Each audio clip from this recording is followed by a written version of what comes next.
textbook prices have increased exponentially, often above standard CPI rates.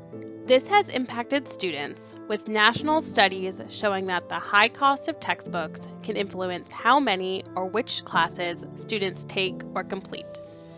Have textbook costs ever affected your course selection? I think that again is a yes and no, right? Because I changed my major from biology, pre-dental to psychology. And I think in that, it partially was a financial choice. I tend to go on to rate my professor, and I ask upperclassmen in my major what they took. I usually source out who took what teacher and then say, okay, who has the cheapest class?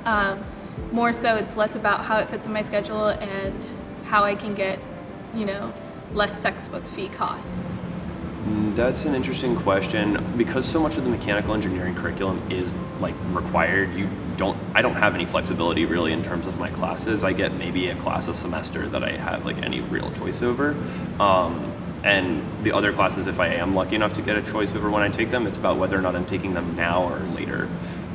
So when I found out that the physics professor who was offering the fluid mechanics professor rather, who was offering a fluid mechanics course this semester, was giving the textbook was optional for his course, and he was offering certain excerpts of it for specific reading if we absolutely needed it, but otherwise he was going to cover everything on his own.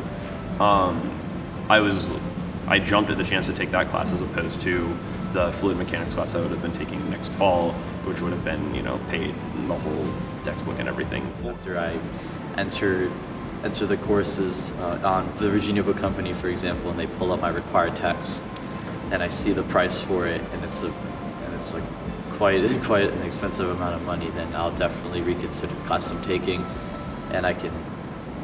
Sometimes I've had to replace a core class with a gen ed that doesn't require me to get a textbook.